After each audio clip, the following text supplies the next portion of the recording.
should probably apologize for standing between you and your break. It was not my decision, so do not blame me. I do, though, want to salute the NEAR Foundation, Chairman Chung, former Foreign Minister Yoon, and others for organizing this event and on publishing the Global Survey report on world order, or world disorder, if you prefer. It's an important event and an important publication and an important topic. I want to salute the Foreign Minister, Park Jin. Actually, I want to make it broad. I want to salute him. I want to salute President Yoon and his colleagues for designing and implementing what I would argue is one of the more thoughtful, creative, and at times courageous foreign policies we're seeing in the world today. So, well done, sir. Pleased to be here also with some good friends and colleagues, Ivo DAALDER, Bilahari, KAUSIKAN. So for me, it's a treat. What I'm going to do is make a few points about the world. I will do my best to depress you, and then I think we'll hear from others. As you've already heard, this is an era of growing disorder, or to use my favorite word, disarray. Obviously, there are wars in Europe and the Middle East. Potential for such in this part of the world, the reality of North Korea's nuclear and missile programs, the threat of Iran's, the world's failure to successfully address climate change despite such meetings as the COP28 going on in Dubai. The challenge, whether you're in a position of authority and responsibility, if you're trying to influence those who are, is how do we strengthen or promote world order, or actually more accurately, world orders in the plural. Because there's a geopolitical order in the world as well as a global order in the world. And the two are related, but they're also quite different. Let me begin by saying a few things about the geopolitical order. The first and immediate priority must be to ensure that Russia is frustrated in Ukraine. If Russia were to succeed, it would not only be awful for Ukraine, it would not only be dangerous for the rest of Europe, but it would set a terrible precedent. 30 years ago, the world succeeded in frustrating, defeating Iraqi aggression against Kuwait. That was actually the opening act of the post-Cold War era. We do not want 30 years later the character of the post-Cold War era to change so dramatically for the worse. So Russia must be frustrated, and I would argue it is essential that a viable Ukraine survive with ties to Western Europe, with ties to NATO, with ties to the European Union. My goal is that ultimately it would reclaim all of its territory. Again, that's important for the reinforcement of the norm that territory is not to be acquired by force. But I think, and I've written this controversially, I think, that as interim arrangements, Ukraine and its supporters in the West may need to accept some lesser outcomes without in any way giving up on our long-term goals. Secondly, the United States and China must try to build on the meeting in San Francisco, and at a minimum try to agree on what the two of them can avoid, even if they cannot agree on what it is the two of them are to accomplish. That may not sound like a lot, but history would have turned out a lot better if the major powers of their day could have succeeded in a consensus on what to avoid. And for the United States and China, to use President Biden's phrase, that to me is a realistic floor. If at some point we can get beyond that floor, even better. But at a minimum, it is essential for order that the United States and China, the two most powerful and influential states of this era, are able to agree on what they will avoid. Among other things, this means discouraging, dissuading, deterring China from using force to impose an outcome on Taiwan. As I've argued with my colleague David Sachs, it argues for a shift to strategic clarity, that we would come to Taiwan's defense, all within a one China framework. And Taiwan, obviously having elections next month, the new government there must continue to exercise restraint and responsibility, among other things, avoiding any move in the direction of independence. Third, in the Middle East, we must prevent Iran from acquiring nuclear weapons. And I'd say actually beyond the Middle East, we must act to slow or stop the vertical and horizontal proliferation of nuclear weapons across the world. This means at some point the importance of resuming arms control negotiations with Russia. It also means at some point incorporating China into the arms control framework. In the case of North Korea, it is essential that it does not benefit in any way from the development of nuclear weapons and missiles capable of delivering them. More immediately in the Middle East, I believe that it is important that Hamas be defeated if one of the basic norms in the world is that territory is not to be acquired by force. A second, no less essential norm is that terrorism cannot succeed. And whatever else you think, what Hamas did on October 7th was the manifestation of terrorism, pure or impure and simple.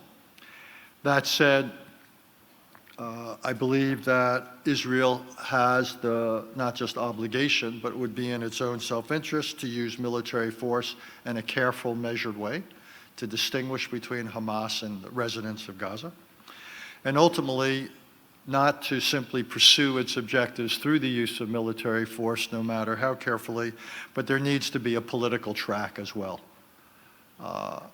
That ultimately there must be, I believe, the goal set to create a Palestinian state, a separate Palestinian state that would coexist alongside Israel, willing to live in peace, and that steps and an agenda must be put into place to make that a reality. What else has to happen in the world if there is to be more order than disorder? Cyber, one of the new technologies, it's important that that be regulated. And I think that, particularly for democratic countries, it's important that we set rules that push back against cyber interference in our internal affairs. Elections in Taiwan, as I mentioned, in January, elections in the Republic of Korea in April, elections in my own country, the United States, in November. It is in our collective self-interest to figure out how it is we protect our democratic processes and push back against those, Russia leading among them, but also others, Iran, North Korea, China, who would interfere with them. If we are going to succeed in the world, alliances must remain central. And alliances are a mode of organizing the world far preferable to any of the imaginable alternatives. We do not want to have a world where powerful countries dominate their respective regions, so-called spheres of influence. Nor do we want to have a world where every country moves to a choice between essentially following the lead of a powerful neighbor or trying to become self-sufficient. That would be a recipe for war. It would also be a recipe for proliferation. So alliances, I would argue, have helped keep the peace for 3/4 of a century. They've probably been the single most important instrument in the arsenal against proliferation, and they remain relevant and central to the future. I mentioned before climate change, which still has the potential before this century is done to be the defining issue of international relations and international order. The world is losing the fight against climate change. We need to be realistic. The year about to end is the hottest year on record. We are already 80% of the way towards the 1.5 degrees Celsius goal, the limit that was set, and at the moment we are on a trajectory to go way beyond it with all sorts of horrific effects. I am not confident that the COP28 mechanism holds out much hope. I think if there is a chance to meet the climate challenge, it's not going to come from loss and damage funds, which I do not believe have a large role to play, but rather I would put a much greater emphasis on the development of alternative technologies for the production of energy, and then putting into place arrangements for seeing that their production is scaled and they are made affordable to countries around the world. Indeed, I think there's a lesson here from COVID-19. At the end of the day, what got us through COVID-19 was not weak diplomacy, but it was the emergence of two technologies, mRNA vaccines and Zoom. And if there is hope on getting through the climate challenge, I believe it will come from the production and the sharing of new technologies. More broadly, and it's come up here before with the phrase minilateralism, I do not believe universal multilateralism that resembles the UN General Assembly is going to be the answer to much of anything. We've already seen that in the trade sphere, the failure of the Doha round. There is success in trade, but it's not universal. So increasingly, we must think about coalitions of the like-minded. Those actors, they may be countries, they may be from the private sector, maybe NGOs, what have you. But bring together those actors that are the most relevant to the challenge at hand and most willing to play a constructive role. We have got to be flexible and we have got to be practical. And I would think if there's going to be any progress in seeing that the positive aspects of artificial intelligence are made available and some of the negative aspects of it are to be pushed back, it will come through this type of coalition of the like-minded. A lot of what is written about in this conversation about order and disorder is about the behavior of strong states. But as we've seen in large parts of the world, weak states are also an enormous problem. We're seeing it in the Americas, we're seeing it in the Middle East, we're seeing it in Africa. So much greater efforts to do more to build institutions and better governance. And increasingly, we have to use the mechanisms of aid and investment to promote just that in weak states. What else can I say just before I end? Because I'd much rather than hearing myself, I'd rather hear from others.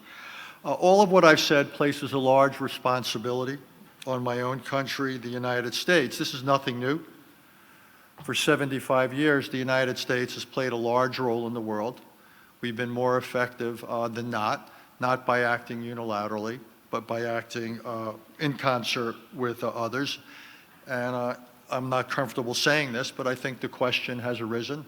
You've all watched us, you all read about us, you've all visited us, about our willingness and ability to play such a role for the next 75 years, or even for the next 5 years. I don't have a good answer for you. I wish I could stand up here today and be reassuring. I obviously hope so. I'll obviously do what I can to see that that we do continue to do that. I believe it's in our own interest. I believe it's in the interest of the Republic of Korea. I believe it's in the interest of the world. And I think this poses major questions for other countries about how they will think through what they do if the United States is willing to play such a role, but also if it's not. What they would do in the eventuality where the United States was not willing to play the sort of large role, the large responsible role that it has played over the past 3/4 of a century. Part of our challenge in doing this will be to strengthen our democracy at home. So we have the ability to come to positions which allow us to meet our domestic challenges, which allow us to carry out an effective, reliable, consistent foreign policy. Again, what happens in the United States affects the world. What happens in the world affects the United States. That is true for us. That is true for others. I think that is somewhat in play right now. We see it in today's news about questions about our funding of aid for Ukraine and Israel. and that is simply a fact of life. If there is good news here, it is good news for the NEAR Foundation. You will have no shortage of subjects to study in the future, whether you're looking narrowly at the question of the interests of the Republic of Korea, whether you're looking at what is now called the Indo-Pacific region, or whether you're looking at world order. The foreign minister mentioned that I recently wrote an essay where I wrote about this being a dangerous decade. It is. The good news, though, about history is nothing is inevitable. Nothing has been decided. But the not so good news about history is the same message, that a lot is in play. And we have come out of an era of history where we could wake up every morning and have lots of things in place, and we could assume them, we could predict them, we could take them for granted. I think we're entering a period of history now where there's not only the reality as well as the potential for greater disorder or disarray, but there is the reality and the probability of greater turbulence. So this will put a great degree of pressure, a great premium on statecraft, on conceptual work, and ultimately on those who have the obligation to carry out day-to-day diplomacy. And I would simply say that the character of this era of history, the nature of this era of history, very much depends on our collective efforts and our collective success. So I want to thank you for showing the interest to be here this morning. I want to thank Chairman Chung and his colleagues for their intellectual efforts, and I look forward to the conversation to come. Thank you.